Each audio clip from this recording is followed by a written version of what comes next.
Hello everyone, welcome to my YouTube channel साथीहरू। आज चाहिँ हाम्रो घरमा मोमो पाक्दैछ। यो चाहिँ मेरो युट्युबको अब फर्स्ट भिडियो भनौँ न। अनि फर्स्ट भिडियो बनाउन ट्राई गर्दैछु साथीहरू। अनि आज चाहिँ भिडियो त बनाउने, तर के को भिडियो बनाउने भनेर चाहिँ आज चाहिँ मोमो बनाउनलाई तयार हुँदैछ हाम्रो घरमा। तपाईहरु हेर्दै जानु हामीले मोमो कसरी बनाउँछ, कसरी खान्छ भनेर है साथीहरू। अनि साथीहरू, उहाँ चाहिँ मेरो सासू मम्मी हो है। हाम्रो घरमा चाहिँ धेरै मान्छे छैन, तर मोमो भने हेरेर बाटाभरि मोल्याएको छु क्या मैले। अब कसले यो त हामी त फेरि बनाएपछि त नखाएर नि नजिदिन्छौँ। अनि हाम्रो घरमा अनि उहाँ चाहिँ मेरो सासू मम्मी, उता हुनुहुन्छ बुवा भित्र हुनुहुन्छ। र साथीहरू, मेरो मम्मीले चाहिँ खुट्टा टोकेको नि भिडियो बनाऊ भन्नुभयो, त्यही भएर भिडियो बनाएको है साथीहरू। सुपको खुट्टा सुप बनाओ। तामाङ भाषा बोल्नु नि त। तामाङ भाषामा भन्नु न मम्मी, खुट्टा सब कुखुराको खुट्टा खाएको भनेर तामाङ भाषामा भन्नु त। Nakala kang sa hidali dito guys. Ojo, mama tayo dito bro. Ngayon orang yang tayo di suca, sup jam. Itu nanti kau. Hanang yar mo mahiri pa jam hiri.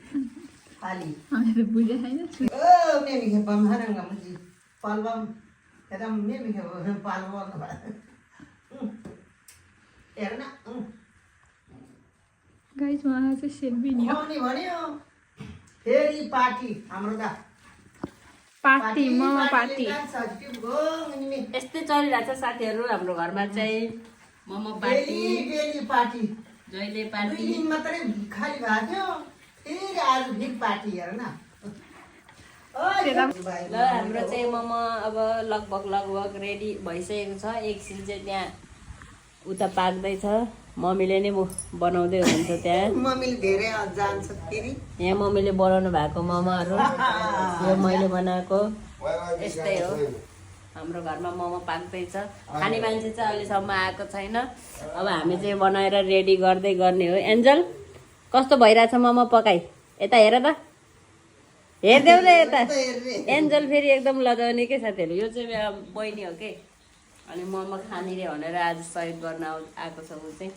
ल अब पाकेपछि भेटौँला। अब लगभग किमा पनि सकिन लागिसक्यो। यहाँ उसले बेटार्दैछ। ल यहाँ मोमो पाक्दैछ। हाम्रो मोमो रेडी भइसक्यो। यता एकचोटि पाकेको एक लट भ्याइसक्यो। अनि यहाँ फेरि रेडी हुँदैछ।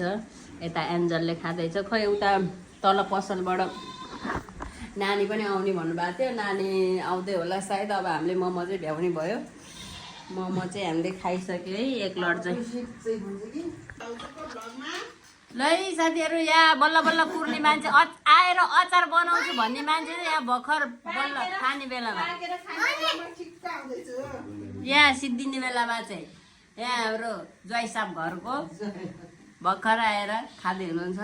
यहाँ मोमो बनाउँछु आउँछु भन्ने मान्छे चाहिँ लास्ट ल खान मात्रै। अचार बनाउँछु भन्ने मान्छे ऊ सिद्धेपछि के गर्नु, यस्तै छ हाम्रो मोमो पकाइ खाइ।